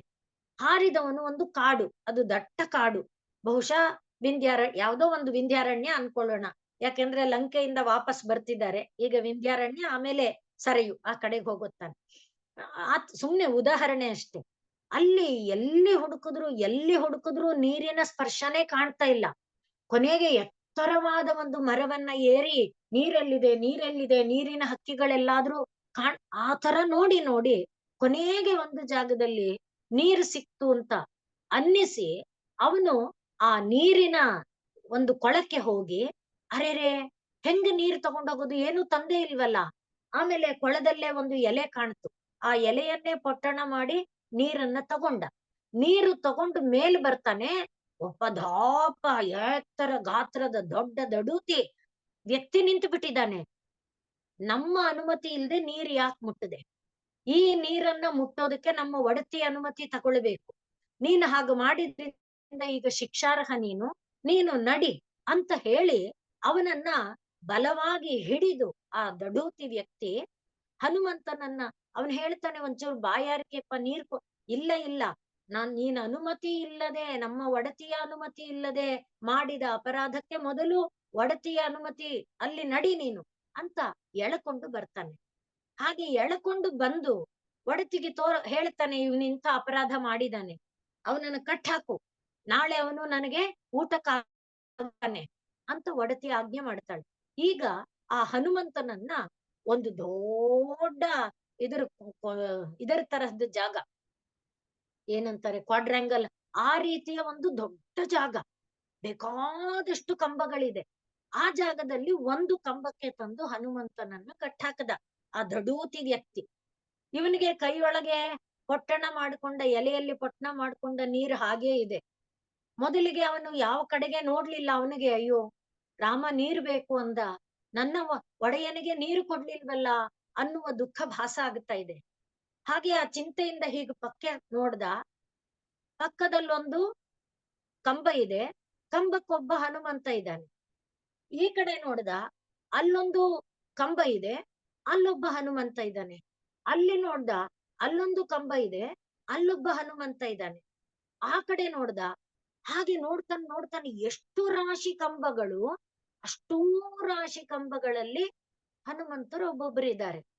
ಪಕ್ಕದ ಹನುಮಂತನನ್ನ ಕೇಳ್ದ, ಈ ಕಂಬದಲ್ಲಿ ಇದ್ದಂತ ಹನುಮಂತ ಇವತ್ತು ಆ ಒಡತಿಗೆ ಊಟ ಆದ, ಇದು ಖಾಲಿಯಾಗಿತ್ತು, ನೀನು ಬಂದು ಇಲ್ಲಿ ಕಟ್ಟಾಕಲ್ಪಟ್ಟೆ, ಹೇಗೆ ನೋಡಿ ಇದು ಮಾಯೆಯ ಸನ್ನಿರುದ್ಧ. ಆ ಜಾಗದಲ್ಲಿ ಎಲ್ಲ ಹನುಮಂತ ಇದು ಹೇಗೆ ತನ್ನದೇ ಪ್ರತಿಬಿಂಬದ ಛಾಯೆ, ಕೊನೆಗೆ ಅದು ಗೊತ್ತಾಗತ್ತೆ ಬಿಡಿ, ಇದು ಮಾಯೆ, ತಾನು ಮಾಯೆಗೆ ಒಳಗಾದೆ ಅನ್ನೋದು ವಿಸ್ತಾರವಾದ ಕಥಾಭಾಗ. ನಮಗೆ ಬೇಕಾದ ಪಾಯಿಂಟ್ಗೋಸ್ಕರ ಇದನ್ನ ಹೇಳ್ತಿದ್ದೀನಿ ಅಷ್ಟೇ. ಹಾಗೆ ಅವನು ಬದ್ಧನಾಗಿಲ್ಲ ನಿಜ, ಅಲ್ಲಿರೋರು ಎಲ್ಲ ಹನುಮಂತರು ತನ್ನದೇ ಪ್ರತಿನಿಧಿಗಳು ಅಂತ ನಾವು ನೋಡ್ತಾ ಇದ್ದೀವಲ್ಲ, ಎಲ್ಲರನ್ನು. ಅದು ಮಾಯೆ, ಅದು ಮಾಯೆ ಅಂದ್ರೆ ತನ್ನದೇ ಬಿಂಬ. ಹಾಗ ಅವನು ನೋಡದೆ ಇದ್ದಿದ್ರೆ, ಆ ಕಡೆ ಈ ಕಡೆ ಅಲುಗಾಡದೆ ಇದ್ದಿದ್ರೆ ಯಾರು ಕಾಡ್ತಿದ್ರು ಅವನಿಗೆ? ಅಲ್ವೇ? ಆ ರೀತಿಯ ಒಂದು ತತ್ವವನ್ನ ಇದು ನಮಗೆ ತೋರಿಸ್ತಾ ಇದೆ. ಆದ್ರಿಂದ ನೀನು ಪಕ್ಕದವನನ್ನ ನೋಡಿದೆ, ಅದನ್ನೇ ಉಪನಿಷತ್ ಹೇಳುತ್ತೆ, ಯತ್ರ ಇತರ ಇತರಂ ಪಶ್ಯತಿ. ಯಾರನ್ನೂ ನೋಡದೆ ನಿನ್ನನ್ನೇ ನೀನ್ ನೋಡ್ಕೊಂಡಿದ್ರೆ ನೀನು ತೃಪ್ತ, ಸಂತುಷ್ಟ, ಆನಂದ ಹಾಗಿರ್ತೀಯೆ. ಒಬ್ಬರನ್ನ ನೋಡಿದ್ಯಾ ಅವ್ರ ತರ ಕಣ್ಣು ನನಗಿಲ್ಲ, ಅವ್ರ ತರಹ ವೇಷಭೂಷ ನನಗಿಲ್ಲ, ಅವ್ರ ತರ ಮನೆ ನನಗಿಲ್ಲ, ಅವ್ರ ತರ ಅನುಕೂಲಗಳು ನನಗಿಲ್ಲ, ಅವ್ರ ತರ ಭೋಗ ಸಾಮಗ್ರಿಗಳು, ಈ ರೀತಿಯಾದ ಚಿಂತನೆಗಳೆಲ್ಲ ಹುಟ್ಕೊಳ್ಳದೆ ಇತರಂ ಪಶ್ಯತಿ. ಅದೇ ಮಾಯಾ ಬದ್ಧತೆ.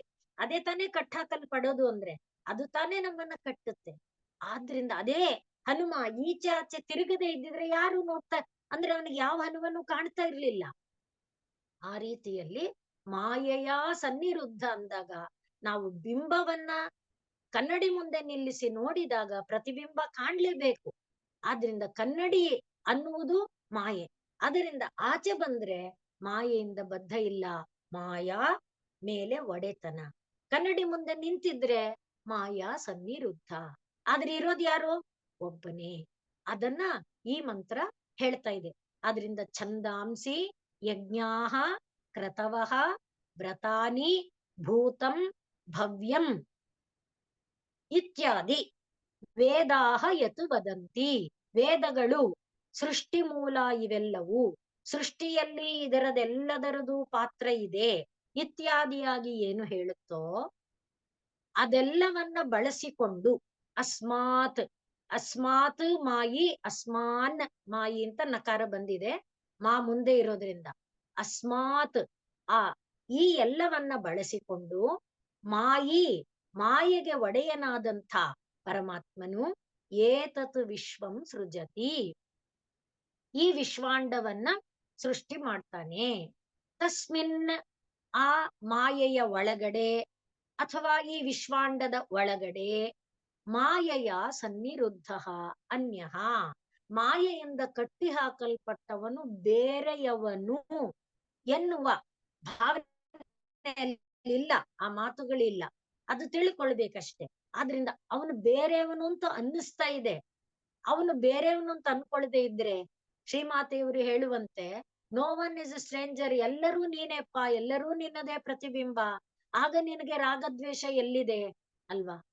ಪತಂಜಲಿಗಳು ಹೇಳುವಂತೆ ಮೈತ್ರಿ, ಕರುಣ, ಮುದಿತ, ಇವುಗಳ ಒಂದು ಭಾವದಿಂದ ನೀ ನೋಡಿದ್ರು ಇದು ಯಾವುದು ನಿನ್ನನ್ನ ಅಂಟಲ್ಲ, ಇದು ಯಾವುದು ನಿನ್ನನ್ನ ಕಟ್ಟಾಕಲ್ಲ. ಆ ರೀತಿಯಾದ ಒಂದು ತತ್ವವನ್ನ ಈ ಮಂತ್ರ ತೋರಿಸ್ತಾ ಇದೆ. ಆದ್ರಿಂದ ಅಸ್ಮಾತ್ ಏತತ್ ವಿಶ್ವಂ ಮಾಯಿ ಸೃಜತಿ ತಸ್ಮಿನ್ ಮಾಯೆಯ ಅನ್ಯಃ ಸನ್ನಿರುದ್ಧ. ಒಟ್ಟಿನಲ್ಲಿ ಜಗತ್ತಿನ ಇರುವಿಕೆಗೆ, ಜಗತ್ತಿನ ಉಳಿಯುವಿಕೆಗೆ ಈ ಮಾಯಾ ಎಂಬುದು ಒಂದು ಸಾಧನ ಅನ್ನುವುದನ್ನ ಈ ಮಂತ್ರ ತಿಳಿಸಿ ಹೇಳ್ತಾ ಇದೆ. ಆದ್ರಿಂದೇ ಇದೆಲ್ಲ ನಮಗೆ ಎಲ್ಲಿ ಬರುತ್ತೆ? ರುದ್ರ, ಏಕಾದಶ ರುದ್ರದಲ್ಲಿ, ಚಮಕ ಮಂತ್ರಗಳಲ್ಲಿ ಎಲ್ಲ. ಆದ್ರಿಂದಲೇ ಸರ್ವೋ ವೈ ರುದ್ರಸ್ತಸ್ಮೈ ರುದ್ರಾಯ ನಮೋ ಅಸ್ತು ಭೂತಂ ಭವ್ಯಂ ಜಾತಂ ಜಾಯಮಾನಂಚ ಯತ್, ಅಲ್ಲಿ ಹೇಳುವಾಗ ಸರ್ವೋಖ್ಯೇಶ ರುದ್ರ, ಎಲ್ಲ ರುದ್ರನೇ, ಹಿಂದೆ ಇದ್ದದ್ದು ಮುಂದೆ ಇರುವುದು, ಜಾತಂ ಹುಟ್ಟಿದ್ದು, ಜಾಯಮಾನಂ ಎಲ್ಲವೂ ಕೂಡ ಅಂದ್ರೆ ಪರಮಾತ್ಮನೇ. ಆ ರೀತಿಯಲ್ಲಿ ಇಲ್ಲಿ ಬೇರೆ ಅನ್ನೋದು ಇಲ್ಲ, ಬೇರೆ ಅನ್ನುವುದು ಒಂದು ಭ್ರಮೆ, ಆ ಭ್ರಮೆನೇ ಮಾಯೆ ಅನ್ನುವುದನ್ನ ಈ ಮಂತ್ರ ಹೇಳ್ತಾ ಇದೆ. ಇದು ವಿಸ್ತಾರವಾಗಿ ನಮಗೆ ಋಗ್ವೇದದ 164ನೇ ಸೂಕ್ತದಲ್ಲಿ ಕಾಣುತ್ತೆ. ಅದಕ್ಕೆ ದೀರ್ಘತಮ ಅನ್ನುವಂತಹ ಋಷಿ ತಾನು ಅಂತರಂಗದಲ್ಲಿ ಕಂಡಿರುವ ತತ್ವಗಳನ್ನ ಅಲ್ಲಿ ವಿವರಿಸಿ ಹೇಳ್ತಾರೆ. ಒಟ್ಟಿನಲ್ಲಿ ಈಗ ಈ ಮಂತ್ರ ಏನ್ ಹೇಳ್ತಾ ಇದೆ? ಪ್ರಪಂಚದ ಸೃಷ್ಟಿಯಲ್ಲಿ ವೇದ, ಯಜ್ಞ ಇವುಗಳೆಲ್ಲವೂ ಪಾತ್ರ ವಹಿಸುತ್ತೆ. ಇವುಗಳನ್ನ ಮಾಯೆಯ ಆಧಾರದಿಂದ ವಿಶ್ವವಾಗಿ ಪರಮಾತ್ಮ ನಿರ್ಮಾಣ ಮಾಡ್ತಾನೆ. ವಿಶ್ವವಾಗಿ ನಿರ್ಮಾಣ ಮಾಡಿದ್ದರಲ್ಲಿ ತನ್ನನ್ನೇ ತಾನು ಕಟ್ಟಾಕೊಳ್ತಾನೆ. ಈಗ ಕಟ್ಟ ಹಾಕಿಕೊಳ್ಳಲ್ಪಟ್ಟವನು ಮಾಯೆಯ ಮೇಲೆ ಪ್ರಭುತ್ವ ಉಳ್ಳವನು ಎಂಬುದಾಗಿ ಎರಡು ಪದಾರ್ಥ ಇರುವಂತೆ ಕಾಣುತ್ತೆ ಅನ್ನುವುದನ್ನ ಹೇಳ್ತಾ ಇದ್ದಾರೆ.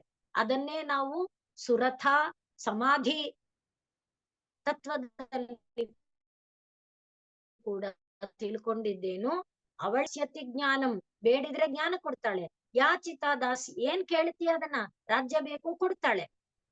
ಆದ್ರಿಂದ ಶೈವ ಸಂಸಾರ ಬಂಧ ಹೇತುಶ್ಚ, ಅವಳೇ ಸರ್ವ ಈಶ್ವರ ಈಶ್ವರಿ. ಆ ರೀತಿಯಾಗಿ ಈ ಮಂತ್ರ ಅರ್ಥವನ್ನ ಹೇಳ್ತಾ ಇದೆ. ಅದನ್ನೇ ಹಿಂದಿನ ಮಂತ್ರದಲ್ಲಿ ಪಶ್ಯತಿ ಅನ್ಯಂ ಅಂತ ನಾವು ನೋಡಿದ್ವಲ್ಲ. ಈ ಮಹಿಮಾನಂ, ಯಾವ ಮಹಿಮಾನಂ? ಈ ಮಾಯೆಯ ಒಡೆಯ ಅವನ ಮಹಿಮೆಯನ್ನ ತಿಳ್ಕೊಂಡು ಬಿಟ್ರೆ, ಅರೆರೇ ನಾನು ಬದ್ಧ ಅಂತ ನಾನು ಸುಮ್ನೆ ಹಾಕೊಂಡಲ್ಲಪ್ಪ ಅನ್ನುವ ಅರಿವು ಬಂದ್ಬಿಡುತ್ತೆ. ಆಗ ಅವನೇನಾಗ್ತಾನೆ? ವೀತ ಶೋಕ. ಅಲ್ಲಿ ಪಶ್ಯತ್ಯನ್ಯಮೀಶಂ ಅಸ್ಯ ಮಹಿಮಾನಂ ಇತಿ ವೀತ ಶೋಕ ಇತಿ. ಹೀಗೆ ತಿಳ್ಕೊಂಡಾಗ, ಹೇಗೆ? ಛಂದಾಂಸಿ ಯಜ್ಞ ಕೃತವಃ, ಇದೆಲ್ಲವೂ ಕೂಡ ಮಾಯೆಗೆ ಒಡೆಯನಾದಂಥ ಪ್ರಭುವಿನಿಂದ ಬಳಸಲ್ಪಟ್ಟು ಪ್ರಪಂಚವಾಗಿದೆ. ಪ್ರಪಂಚದಲ್ಲಿ ಇದು ಕಟ್ಟಾಕಲ್ಪಟ್ಟಿದೆ. ಇದೆಲ್ಲ ಪರಮಾತ್ಮನ ಮಹಿಮೆ ಅನ್ನುವುದನ್ನ ತಿಳ್ಕೊಂಡ್ರೆ, ಪ್ರಪಂಚ ಎನ್ನುವುದು ಬೇರೆ ಅಲ್ಲ, ಪ್ರಪಂಚವೂ ಪರಮಾತ್ಮನೇ. ಆದ್ರಿಂದಲೇ ವಿಶ್ವಂ ದರ್ಪಣ ದೃಶ್ಯಮಾನ ನಗರಿ, ಕನ್ನಡಿಯಲ್ಲಿ ಕಾಣ್ತಾ ಇದೆ. ಆದ್ರಿಂದ ಆ ನಗರೀ ತುಲ್ಯಂ, ವಿಶ್ವಂ ದರ್ಪಣ ದೃಶ್ಯಮಾನ ನಗರೀ ತುಲ್ಯಂ ನಿಜಾಂತರ್ಗತಂ. ಆ ರೀತಿಯಲ್ಲಿ ಇದೆಲ್ಲವೂ ಕೂಡ ಅನ್ನುವುದನ್ನ ತಿಳ್ಕೊಂಡು ಬಿಟ್ರೆ ವೀತ ಶೋಕ. ಅದಕ್ಕೆ ಇದು ಕನೆಕ್ಷನ್ ಎರಡು ಮಂತ್ರದ ಹಿಂದೆ ಹೇಳಿರುವ ಮಂತ್ರಕ್ಕೆ. ಈಗ ಮುಂದಿನ ಮಂತ್ರ ಮಾಯಾಂತು ಪ್ರಕೃತಿ. ಮೇಡಮ್, ಇಲ್ಲಿ ಒಂದೇ ಒಂದು ದೈವಿ ಹೇಷ ಗುಣಮಯೇ ಮಮ ಮಾಯಾ ದುರತ್ಯಯ ಮಾಮೇವ ಏ ಪ್ರಪಂಚಂತೆ ಮಾಯಾಮೇತಂ ತರಂತಿತೆ ಅಂತ. ಇಲ್ಲಿ ಅಲ್ಲೂ ಮಾಯೆಯ ಅಂತೆಲ್ಲ ಬರುತ್ತೆ, ಅಲ್ಲಿ ಇಲ್ಲಿ ಮಾಯಿ ಅಂತ ಬರುತ್ತಲ್ಲ. ದೈವಿ ಹೇಷ ಗುಣಮಯಿ, ಇಲ್ಲಿ ಮೈ, ಇಲ್ಲೂ ಮೈ ಅಂತೆಲ್ಲ ಬರುತ್ತಲ್ಲ. ಆದ್ರೆ ಇದು ಸ್ತ್ರೀಲಿಂಗವಾಗಿ ಬರ್ತಾ ಇಲ್ಲ ಮೈ ಅಂದ್ಬಿಟ್ಟು. ಅಲ್ಲಿ ಮಯಟ್ ಅನ್ನೋದು ಪ್ರತ್ಯಯ ಸರ್. ಗುಣಮಯಿ ಅಂದಾಗ ಮಯಟ್ ಪ್ರತ್ಯಯ. ಇಲ್ಲಿ ಮಾಯಿ ಅಂದಾಗ ಮಾಯೆ ಉಳ್ಳವನು ಅಂತ. ಅಂದ್ರೆ ಮಾಯೆ ಯಾರ ವಶದಲ್ಲಿ ಇದೆಯೋ ಅವನು. ಹೌದು ಸರ್. ಅದರಿಂದ ಮಾಯಿ ಅಂದಾಗ ಆ ಮಾಯೆ ಉಳ್ಳವನು ಅಂದ್ರೆ ಮಾಯೆಯನ್ನ ಉಪಾಧಿಯಾಗಿ ಹೊಂದಿದ್ದಾನೆ ಅಂತ. ಅಥವಾ ಯಾರು ಮಾಯೆ ತನ್ನ ವಶದಲ್ಲಿ ಇಟ್ಕೊಂಡಿದ್ದಾನೆ ಅಂತ ಹೇಳ್ಬೋದಲ್ಲ. ಇಟ್ಕೊಂಡಿದ್ದಾನೆ, ಹೌದು ಸರ್, ಖಂಡಿತ ಆಗುತ್ತೆ. ಆದ್ರೆ ಈ ಬಂಧನ ಅನ್ನೋದು ಎಲ್ಲಿ ಬರ್ತಾ ಹಾಗಾದ್ರೆ? ಇವನಿಗೆ ಬಂಧನ ಇಲ್ಲ, ಪರಮಾತ್ಮನಿಗೆ ಇಲ್ಲ ಸರ್. ಆದ್ರೆ ಬಂಧನ ಅದು ಯಾರ ಇಚ್ಛೆ ಅಂತ, ಭಗವಂತನ ಇಚ್ಛೆ ಅಂತಲೇ ಜೀವಿಗೆ ಬಂಧನ ಬರುತ್ತೆ. ಇಲ್ಲಿ ಆ ಮಾತುಗಳನ್ನೇನು ಅಲ್ಲೇ ನಮ್ಗೆ ಬರ್ತಾ ಅದು ಅಂದ್ರೆ ಅದು ಭ್ರಮೆ ಅಂತ. ಬಂಧನ ಅನ್ನೋದು, ಅದಕ್ಕೆ ನಾನು ಹನುಮಂತನ ಉದಾಹರಣೆ ಹೇಳಿದ್ದು. ನನ್ನನ್ನು ಕಟ್ಟಾಕಲ್ಪಟ್ಟಿದ್ದಾರೆ, ನನ್ನನ್ನು ಕಟ್ಟಿದ್ದಾರೆ ಅಂತ ಅನ್ಕೊಳ್ಳೋದು ತಕ್ಷಣದಲ್ಲೇ ಅದು ಇಲ್ಲ ಅನ್ನೋದು ಗೊತ್ತಾಗುತ್ತಲ್ಲ ಅವನಿಗೆ. ನಮಗೆ ಪ್ರತಿ ಕ್ಷಣದಲ್ಲೂ ಈ ದೇಹಾತ್ಮ ಬುದ್ಧಿ ಇರೋದ್ರಿಂದಲೇ ನಾವು ಕಟ್ಟಾಕ್ತಿದೀವಿ ಬಂದ್ಬಿಟ್ಟು ನಮಗೆ ಬರ ಇರೋದು. ನಮಗೆ ಇಲ್ಲಿ ಆ ಕಾಯಿಲೆ, ಇದು ಸುಖ, ಈ ದುಃಖ, ಇದೆಲ್ಲ ಪ್ರತಿಯೊಂದು ದೇಹದ ಅದು ಹೇಗೆ ಮಾಯಾಶಕ್ತಿಯಿಂದಲೇ ಉಂಟಾಗಿರೋದು ಅಂತ. ಅಂದ್ರೆ ಪರಮಾತ್ಮನು ಜೀವಿ ಆದಾಗ ತನ್ನದೇ ಅಂಶ ತಾನೆ ಜೀವಿನ, ಖಂಡಿತ ಸರ್. ಅವಾಗ ಇದೆಲ್ಲ ಬರ್ತಿದ್ದ. ಅಂದ್ರೆ ಅಲ್ಲಿ ಇವಾಗ ನೀವು ಇನ್ನೊಂದು ಉದಾಹರಣೆ ಹೇಳಿದ್ರು, ಕನ್ನಡಿಯಲ್ಲಿ ನೋಡ್ಕೊಂಡ ಹಾಗೆ ಗೊತ್ತಾಗುತ್ತಿದೆ ಏನೋ ಒಂದು ರಿಫ್ಲೆಕ್ಷನ್. ಅದು ಕನ್ನಡಿನೇ ಇಲ್ದಲೇ ಇದ್ರೆ ಏನು ಬರೋಕ್ ಸಾಧ್ಯನೇ ಇಲ್ಲ. ಹೌದು ಸರ್. ಅದಕ್ಕೆ ಮಾಯೆ ಅನ್ನೋದೇ ಕನ್ನಡಿ, ಅದು ಅದೇ ಮಾಯೆ ಕನ್ನಡಿ. ಇಲ್ಲಿ ಒಂಥರ ನಮ್ಮಲ್ಲಿ ಇರ್ತಕ್ಕಂಥ ಬುದ್ಧಿ ಅಥವಾ ಮನಸ್ಸು ಅದನ್ನೇ ಅದು ಮಾಯಾ ಕಲ್ಪಿತವೇ, ಎಲ್ಲವೂ ಮಾಯಾ ಕಲ್ಪಿತ. ಕೊನೆಗೆ ಉಳಿಯೋದು ಭಗವಂತನ ಒಬ್ಬನೇ. ಮಾಯಾ ತೆಗೆದಾಕ್ಬಿಟ್ರೆ, ಯಾಕೆಂದ್ರೆ ಸತ್ವರಜ ಗುಣಮಯಿ ಇದೆಯಲ್ಲ, ಸತ್ವರಜ ಸ್ತಮವ.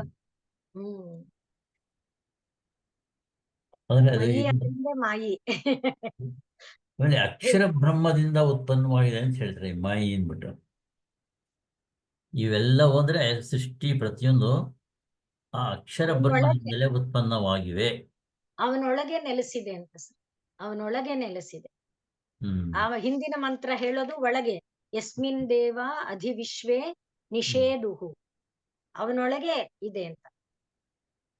ಅಂದ್ರೆ ಮರದಲ್ಲಿ ಇರ್ತಕ್ಕಂಥ ಒಂದು ಎರಡು ಇದು ಬಂತಲ್ಲ, ಎರಡು ಪಕ್ಷಿಗಳು, ಹ ಹೌದು ಲೋಕಪರ್ಣ. ಹೌದು ಸರ್. ಒಂದೇ ಮರದ ಮೇಲೆ ಎರಡು ಇದೆ. ಹ ಒಂದು ಜೀವಿಯಾಗಿ ಕೂತ್ಕೊಂಡೆ, ಇನ್ನೊಂದು ಪರಮಾತ್ಮ ಕೂತ್ಕೊಂಡು ಅಕ್ಷರ ಬ್ರಹ್ಮದ್ದು ಹೌದು ತನ್ನ ಸರ್. ಸ್ವರೂಪದಲ್ಲಿ ನಿಂತ್ಕೊಂಡಿದೆ ಅಂತ. ಹೌದು ಸರ್. ಆಯ್ತು ಮೇಡಮ್, ಮೊದಲು ಶ್ಲೋಕನ ಅದೇ ಕಂಟಿನ್ಯೂ ಆಗ್ತದೆ. ಮಾಯಾ ಅಂತ ಬರ್ತೀನಿ. ಹ ಸರ್. ಮಾಯಾಂತು ಪ್ರಕೃತಿಂ ವಿದ್ಯಾತ್ ಮಾಯಿನಂತು ಮಹೇಶ್ವರಂ ತಸ್ಯ ಅವಯವಭೂತೈಸ್ತು ವ್ಯಾಪ್ತಂ ಸರ್ವಂ ಇದಂ ಜಗತ್. ಈಗ ಮೇಲೆ ಹೇಳಿದಂಥ ಮಾಯಾ ಮಾಯಿ ಇದೆಯಲ್ವಾ, ಮಾಯಾ ಮಾಯೆಯ ಸನ್ನಿರುದ್ಧ ಅನ್ನುವಾಗ ಮಾಯಾ ಇದೆ, ಮಾಯಿ ಅಂತ ಮಾಯೆ ಉಳ್ಳವನು ಅಂತ ಇನ್ನೊಂದಿದೆ. ಅದನ್ನ ಇಲ್ಲಿ ಹೇಳ್ತಾ ಇದ್ದಾರೆ. ಮಾಯೆಯ ಅಂದ್ರೆ ಯಾರವಳು? ಅವಳು ಪ್ರಕೃತಿ. ಮಾಯಾ ಅಂದ್ರೆ ಯಾರು? ಅದು ಪ್ರಕೃತಿ. ಮಾಯಿ ಅಂದ್ರೆ ಯಾರು? ಅವನು ಮಹೇಶ್ವರ. ಮಾಯಿ ಅಂದ್ರೆ ಮಾಯೆಯ ಮೇಲೆ ಪ್ರಭುತ್ವ ಉಳ್ಳವನು ಮಹೇಶ್ವರ. ಮಾಯೆ ಅನ್ನುವುದು ನಾವು ಮೇಲೆ ಹೇಳಿಕೊಂಡಂತೆ ಬ್ರಹ್ಮನ ಆತ್ಮಶಕ್ತಿ, ದೇವಾತ್ಮಶಕ್ತಿ. ಅದರಲ್ಲಿ ತೇ ಧ್ಯಾನ ಯೋಗಾತ್ ಪ್ರಪಶ್ಯನ್ ಅಂತ ನೋಡಿದ್ವಲ್ಲ, ಅದು ಬ್ರಹ್ಮನ ಆತ್ಮಶಕ್ತಿ. ಅಂದ್ರೆ ಬ್ರಹ್ಮನಿಂದ ಇನ್ಸೆಪರಬಲ್, ಅದು ಇದು ಬೇರೆ ಮಾಡಲಾಗದಂತ ಒಂದು ಚೈತನ್ಯ ಶಕ್ತಿ. ಆದ್ರಿಂದ ಮಾಯಾ ಎನ್ನುವುದು ಪ್ರಕೃತಿ, ಮಾಯಿ ಎಂಬುದು ಮಹೇಶ್ವರ. ಇದು ಸಿಂಪಲ್, ಸರಳವಾಗಿದೆ. ಇನ್ನು ತಸ್ಯ ಅವಯವ ಭೂತೈಹಿ, ತಸ್ಯ ಅಂದ್ರೆ ಮಾಯೆಯ, ಮಾಯೆಯ ಅವಯವಗಳು ಯಾವುದು? ಪಂಚಭೂತ, ಸತ್ವ ರಜಸ್ತಮಸ್ಸು, ಇವುಗಳೆಲ್ಲವೂ. ಆದ್ರಿಂದ ಇವುಗಳಿಂದ ಅಥವಾ ಪಂಚಭೂತ, ಆಮೇಲೆ ಮನಸ್ಸು, ಬುದ್ಧಿ, ಅಹಂಕಾರ, ಇದು ಒಟ್ಟು ಈ 8ರಿಂದ ಏನಾಗಿದೆ? ಸರ್ವಮಿದಂ ಜಗತ್ತು ವ್ಯಾಪ್ತಂ. ಈ ಜಗತ್ತು, ಅಲ್ಲಿ ಏತತ್ ಸೃಜತೆ ಅಂತ ಹೇಳಿದ್ರು, ಇದು ಎಲ್ಲಾ ಪ್ರಪಂಚದಲ್ಲೆಲ್ಲ ಈ 8ರಲ್ಲಿ ಯಾವ್ದಾದ್ರೂ ಒಂದು ಭಾಗ ಅಂತೂ ತುಂಬಿಕೊಂಡೇ ಇರುತ್ತೆ ಅನ್ನುವುದನ್ನ ಹೇಳ್ತಾ ಇದ್ದಾರೆ. ಅದನ್ನೇ ಗೀತೆಯಲ್ಲಿ ಕೃಷ್ಣ ಹೇಳುವಾಗ ಈ 8 ಯಾವುದು? ಭೂಮಿ, ಆಪಃ, ಅನಲಃ, ವಾಯು, ಖಂ, ಮನಃ, ಬುದ್ಧಿರೇವಚ, ಅಹಂಕಾರ ಇತಿ ಇಯಂ ಮೇ ಭಿನ್ನಾ ಪ್ರಕೃತಿ ಅಷ್ಟಧ. ನನ್ನ ಪ್ರಕೃತಿ, ಅದೇ ನನ್ನ ಪ್ರಕೃತಿ ಅನ್ನುವಾಗ ಇಲ್ಲಿ ನೋಡ್ತಿದೀವಿ, ನನ್ನ ಅಂದಾಗ ಮಹೇಶ್ವರ, ಪ್ರಕೃತಿ ಅಂದಾಗ ಮಾಯಾ. ಆ ಪ್ರಕೃತಿ ಅವಯವ ಯಾವುದು? ಪಂಚಭೂತ, ಅದು ಭೂಮಿ, ಆಪ, ಅನಲ, ಖಂ, ವಾಯು, ಅದು ಪಂಚಭೂತ. ಮತ್ತೆ ಇನ್ಯಾವುದು? ಬುದ್ಧಿ, ಮನಸ್ಸು, ಅಹಂಕಾರ. ಇದು ಭಿನ್ನ ಪ್ರಕೃತಿರಷ್ಟಧ. ಈಗ ಅಪರೇಯಮಿತಸ್ತ್ವನ್ಯಾಂ, ಇದಕ್ಕಿಂತ ಬೇರೆ ಒಂದಿದೆ, ಅದು ಮೇ ಪ್ರಕೃತಿಂ ವಿದ್ಧಿ ಮೇ ಪರಾಂ. ಅದನ್ನೇ ಇಲ್ಲೇನು ಹೇಳಿದ್ರು? ಮಾಯೆಯ ಸನ್ನಿರುದ್ಧ, ಅದನ್ನೇ ಜೀವಭೂತ ಅಂತ ಕರೀತಾರೆ. ಮಾಯೆಯ ಸನ್ನಿರುದ್ಧ ಆದಾಗ ಅದನ್ನ ಜೀವಭೂತ ಅಂತ ಕರೀತಾರೆ. ಹಾಗೆ ಯಯಾ ಇದಂ ಧಾರ್ಯತೆ ಜಗತ್, ಈ ಸಮಸ್ತ ಪ್ರಪಂಚವೂ ಕೂಡ ಜಗದ್ಧಾತ್ರಿ, ಜಯದೇ ಜಗದಾನಂದೇ ಜಗದೇಕ ಪ್ರಪೂಜಿತೆ, ಹಾಗೆ ದಯಾರೂಪೆ ದಯಾ, ಅದೆಲ್ಲ ಜಗದ್ಧಾತ್ರಿ ರೂಪದಲ್ಲಿ ಈ ಎಲ್ಲವನ್ನು ಅವಳು ಧರಿಸಿಕೊಂಡಿದ್ದಾಳೆ. ಈ ಎಲ್ಲವನ್ನು ಅವಳೇ ನಿಯಮನ ಮಾಡ್ತಾ ಇದ್ದಾಳೆ. ಅವುಗಳ ಮೂಲಕ ಶರೀರಗಳನ್ನು, ಶರೀರದಲ್ಲಿ ಬಂಧನಗಳನ್ನು ಮಾಡ್ತಾ ಇದ್ದಾಳೆ. ಏತದ್ಯೋನೀನಿ ಭೂತಾನಿ ಸರ್ವಾಣಿ ಇತಿ ಉಪಧಾರಯ. ಈ 8ರಿಂದ ಏನೇನು ಪ್ರಪಂಚದಲ್ಲಿ ರಾಶಿ ರಾಶಿ ಕೋಟಿ ಕೋಟಿ ಸಂಖ್ಯೆಯ ಜೀವಗಳಿದೆಯೋ, ಎಷ್ಟು ಲಕ್ಷ ಯೋನಿಗಳಿದೆಯೋ, ಆ ಎಲ್ಲವೂ ಇದನ್ನೇ ಮೂಲವಾಗಿ ಹೊಂದಿದೆ ಅನ್ನುವುದನ್ನ ತಿಳ್ಕೋ ಅಂತ ಗೀತಾಚಾರ್ಯ ಹೇಳ್ತಾನೆ. ಹಾಗೆ ಇಲ್ಲಿ ಅದೇ ಸೇಮ್ ತತ್ವನೇ ಇಲ್ಲೂ ಕೂಡ. ಮಾಯಾ ಅನ್ನುವುದು ಪ್ರಕೃತಿ, ಮಾಯೆಗೆ ಒಡೆಯ ಅನ್ನುವವನು ಮಹೇಶ್ವರ. ಮಾಯೆಯ ಅವಯವಗಳಾದ ಅಂತ ಮೇಲೆ ಏನ್ ಹೇಳಿದ್ರು? ಛಂದಾಂಸಿ ಯಜ್ಞಾಃ ಕ್ರತವಃ ವ್ರತಾನಿ ಭೂತಂ ಭವ್ಯಂ ಎಂಬುದಾಗಿ ಏನ್ ಹೇಳಿದ್ರೋ ಅದನ್ನೇ ಇಲ್ಲಿ ಬೇರೆ ರೂಪದಲ್ಲಿ ಹೇಳ್ತಾ ಇದ್ದಾರೆ. ತಸ್ಯ ಅವಯವ ಭೂತೈಹಿ ಸರ್ವಮಿದಂ ಜಗತ್ ವ್ಯಾಪ್ತಂ. ಈ ಸಮಸ್ತ ಭೂಮಂಡಲವೂ ಕೂಡ ಅದನ್ನೇ ತುಂಬಿಕೊಂಡಿದೆ. ಆ ಈ 8ರಿಂದಲೇ ಪರಮಾತ್ಮ ಗೀತೆಯಲ್ಲಿ ಹೇಳಿದಂತೆ ಏತದ್ಯೋನೀನಿ ಭೂತಾನಿ ಸರ್ವಾಣಿ ಇತಿ ಉಪಧಾರಯ. ಈ 8ನ್ನು ಬಿಟ್ಟು ಬೇರೆ ಯಾವುದೂ ಇರಕ್ ಸಾಧ್ಯನೇ ಇಲ್ಲ.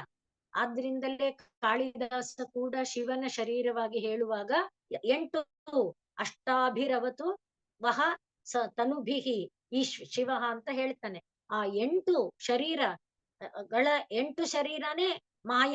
ಆ ಮಾಯ ಪರಮಾತ್ಮನ ಹೊರ ಶರೀರ ಆದ್ರೆ ಒಳಗಿರುವ ಆತ್ಮಶಕ್ತಿ ಒಂದು. ಹೇಗ್ ಬೇಕಾದ್ರೂ ನಾವು ಅರ್ಥ ಮಾಡ್ಕೊಳ್ಬಹುದು. ಒಟ್ಟಿನಲ್ಲಿ ಹಿಂದಿನ ಮಂತ್ರದಲ್ಲಿ ಅಸ್ಮಾತ್ ಮಾಯಿ ಅಂತ, ಮಾಯಿ ಅಂದ್ರೆ ಯಾರು? ಮಹೇಶ್ವರ. ಮಾಯಯ ಸನ್ನಿರುದ್ಧ ಅಂದ್ರೆ ಯಾರು? ಅವನೇ ಜೀವಭೂತಾಂ ಮಹಾಬಾಹೋ. ಅವನೇ ಜೀವ ಅಂತ ಅನ್ನಿಸ್ಕೊಳ್ತಾನೆ. ಯಾರು? ಈ ಅಪರೇಯಮಿತ ಸ್ವನ್ಯಾಂ ಪ್ರಕೃತಿಂ ವಿದ್ಧಿ ಪರಾಂ. ಆ ಯಾರು ಈ ಕಾಣ್ತಾ ಇರುವ ಪಂಚಭೂತ ಮನಸ್ಸು ಬುದ್ಧಿ ಅಹಂಕಾರಗಳಿಗಿಂತ ಭಿನ್ನಳಾಗಿ ಕಾಣ್ತಾ ಇದ್ದಾಳೋ ಅವಳೇ ಜೀವ. ಅವಳೇ ಮಾಯೆಯಿಂದ ಕಟ್ಟಾಕಲ್ಪಟ್ಟಿರುವವಳು. ಆದ್ರೆ ಮಾಯಿಗೂ ಸಂಬಂಧ ಅನ್ನೋದು ಇಲ್ಲ. ಅದನ್ನ ತಿಳ್ಕೊಂತ ಅವನೇನ್ ಹೇಳ್ದ, ಹಾಗೆ ಇಲ್ಲಿ ಈ ಮಂತ್ರ ಮಾಯಾ ಎನ್ನುವುದು ಪ್ರಕೃತಿ, ಮಾಯೆ ಎಂಬುದು ಪರಮೇಶ್ವರ, ಮಾಯೆಯ ಅವಯವಗಳಾದ ಇವುಗಳ ಮೂಲಕ ಇದಂ ಜಗತ್ ಸರ್ವಂ ವ್ಯಾಪ್ತಂ. ಈ ಸಮಸ್ತ ವಿಶ್ವಾಂಡವೂ ಕೂಡ ತುಂಬಿ ಹೋಗಿದೆ, ವ್ಯಾಪಿಸಿಕೊಂಡಿದೆ. ಈ 8ನ್ನ ಹೊರತುಪಡಿಸಿ ಪ್ರಪಂಚ ಅನ್ನೋದಿಲ್ಲ. ಈ 8 ಯಾವುದು? ಮಾಯೆ. ಮಾಯೆ ಎನ್ನುವುದು ಪರಮಾತ್ಮನ ಅಂತಃಶಕ್ತಿಯೇ ಬಿಟ್ಟು ಪರಮಾತ್ಮನಿಗಿಂತ ಅದು ಬೇರೆ ಅಲ್ಲ. ಅದನ್ನ ಯಾರು ಪಶ್ಯತಿ ತಿಳ್ಕೊತಾನೋ ಅವನು ವೀತಶೋಕನಾಗುತ್ತಾನೆ. ಅಂದ್ರೆ ಮಾಯೆ ಎಂಬುದು ಪರಮಾತ್ಮನಿಗಿಂತ ಭಿನ್ನವಲ್ಲ. ಮಾಯೆಯು ಪರಮಾತ್ಮನದೇ ಒಂದು ಸತ್ವ, ಒಂದು ಶಕ್ತಿ. ಹೇಗೆ ಬೆಂಕಿಯಿಂದ ದಾಹಕತ್ವ ಬೇರೆ ಅಲ್ಲವೋ ಹಾಗೆ ಮಾಯೆ ಎಂಬುದು ಪರಮಾತ್ಮನಿಗಿಂತ ಬೇರೆ ಅಲ್ಲ ಅಂತ ತಿಳ್ಕೊಂಡ್ಬಿಟ್ರೆ ಮಾಯೆ ಪ್ರಭಾವ ಬಿಟ್ಟು ಹೋಗ್ಬಿಡುತ್ತೆ. ಹೇಗೆ ಬ್ರಹ್ಮಾಸ್ತ್ರಕ್ಕೆ ಇನ್ನೊಂದು ಕಟ್ಟು ಕಟ್ಟಿದ್ರೆ ಬಿಟ್ಟು ಹೋಗ್ಬಿಡುತ್ತೆ, ಹಾಗೆ ಪರಮಾತ್ಮ ಅನ್ನೋ ಕಟ್ಟು ಕಟ್ಟುತ್ತಿದ್ದಂತೆ ಮಾಯೆಯನ್ನ ಕಟ್ಟು ಬಿಟ್ಟು ಹೋಗ್ಬಿಡುತ್ತೆ. ಆ ರೀತಿ ಆದಾಗ ನಮ್ಗೆ ವೀತ ಶೋಕರಾಗುತ್ತೇವೆ. ಆ ಕಟ್ಟಿದೆ ಅನ್ಕೊಳ್ತಾ ಇರುವಾಗ ಶೋಕ, ಕಟ್ಟು ಭಗವಂತ ಅಂತ ಭಾವಿಸ್ತಾ ಹೋದಾಗ ಕಟ್ಟು ಬಿಚ್ಚೋಯ್ತು. ಹಾಗೆ ವೀತ ಶೋಕ. ಶ್ರೀರಾಮಕೃಷ್ಣರು ಸತ್ವರಜಸ್ತಮೋ ಗುಣಗಳಿಗೆ ಸಂಬಂಧಪಟ್ಟಂತ ಕಥೆನ ಹೇಳ್ತಾರಲ್ಲ. ಎಲ್ಲ ರಜಸ್ಸು ತಮಸ್ಸು ಎಲ್ಲ ಕಟ್ಟಾಕಿ ಎಲ್ಲ ಮಾಡಿ ಅವನನ್ನ ಕೆಳಗೆ ಬೀಳಿಸಿ ಹೊರಟಿದ್ರೆ ಸತ್ವ ಅಂದ್ರೆ 3 ಜನ ದರೋಡೆಕೋರರ ಕಥೆ ಹೇಳುವಾಗ ಅದು ಹಿಂದಕ್ಕೆ ಬಂದು ಕಟ್ಟಿದ ಕಟ್ಟನ್ನ ಬಿಚ್ಚುತ್ತೆ. ಹಾಗೆ ಮಾಯೆ ಎನ್ನುವುದು ಪರಮಾತ್ಮ, ಮಾಯೆ ಎನ್ನುವುದು ಪರಮಾತ್ಮನ ಶಕ್ತಿ. ಅದು ಮಾಯೆ ಎಂಬ ಅವಯವದಿಂದ ಈ ಇಡೀ ವಿಶ್ವಾಂಡ ತುಂಬಿಕೊಂಡಿದೆ. ಪಂಚಭೂತ ಮನಸ್ಸು ಬುದ್ಧಿ ಅಹಂಕಾರಗಳನ್ನ ಬಿಟ್ರೆ ಬೇರೆ ಏನೂ ಇಲ್ಲ. ಇವೆಲ್ಲವೂ ಕೂಡ ಮಾಯೆ ಎಂಬುದು ಪರಮಾತ್ಮನ ಶಕ್ತಿ. ಇಷ್ಟು ತಿಳ್ಕೊಂಡ್ಯಾ ಆಗ ವೀತ ಶೋಕ. ಅದಕ್ಕೋಸ್ಕರ ಈ ಮಂತ್ರವನ್ನ ಹೇಳ್ತಾ ಇದ್ದಾರೆ. ಮಾಯಾಂತು ಪ್ರಕೃತಿಂ ವಿದ್ಯಾತ್ ತಿಳಿದುಕೊಳ್ಳತಕ್ಕದ್ದು. ಇದು ವಿಧಿ ಅಂದ್ರೆ ಆರ್ಡರ್ ತರಹ. ಮಾಯಿನಂತೂ ಮಹೇಶ್ವರಂ.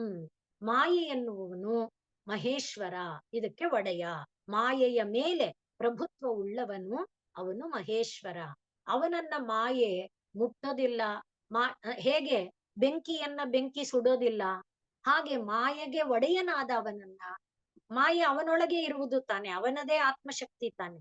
ಆ ರೀತಿಯಲ್ಲಿ ಮಾಯೆ ಅವನಿಗೆ ಏನೂ ಮಾಡಲ್ಲ, ಅವನು ಮಹೇಶ್ವರ.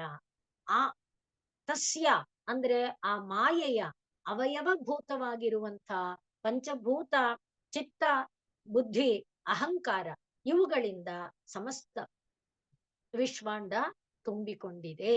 ಈ ಒಂದು ತತ್ವವನ್ನ ತಿಳ್ಕೊಂಡವನು ಏನಾಗ್ತಾನೆ?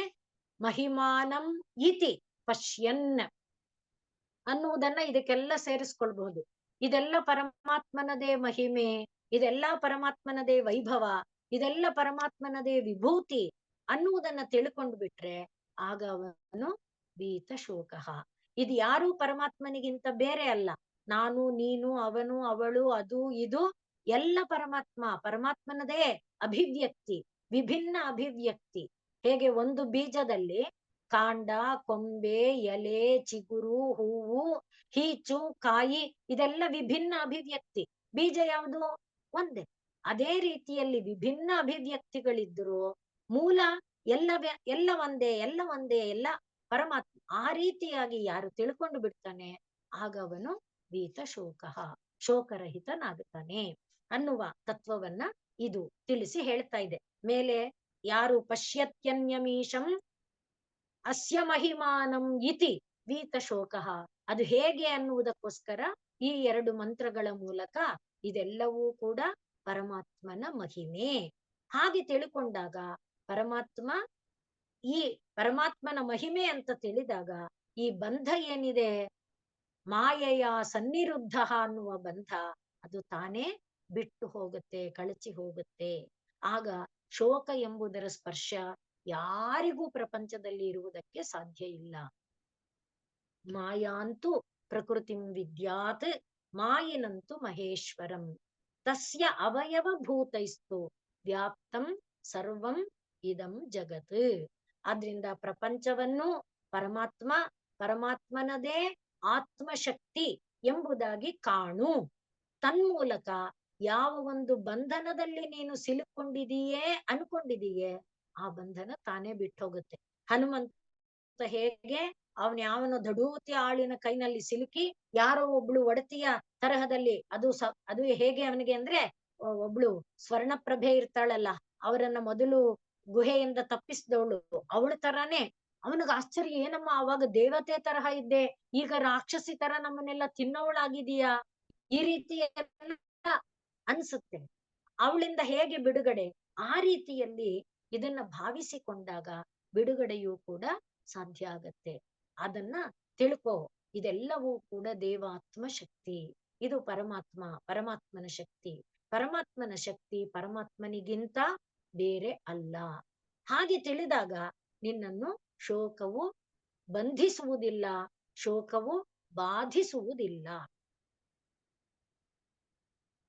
ಓಂ ಪೂರ್ಣಮದಃ ಪೂರ್ಣಮಿದಂ ಪೂರ್ಣಾತ್ ಪೂರ್ಣಮುದಚ್ಯತೆ ಪೂರ್ಣಸ್ಯ ಪೂರ್ಣಮಾದಾಯ ಪೂರ್ಣಮೇವಾವಶಿಷ್ಯತೆ. ಓಂ ಶಾಂತಿ ಶಾಂತಿ ಶಾಂತಿ. ಸರ್ವೇ ಭವಂತು ಸುಖಿನಃ, ಸರ್ವೇ ಸಂತು ನಿರಾಮಯಾಃ, ಸರ್ವೇ ಭದ್ರಾಣಿ ಪಶ್ಯಂತು, ಮಾ ಕಶ್ಚಿತ್ ದುಃಖಭಾಗ್ ಭವೇತ್. ಹರಿಃ ಓಂ ತತ್ಸತ್. ಶ್ರೀರಾಮಕೃಷ್ಣಾರ್ಪಣಮಸ್ತು.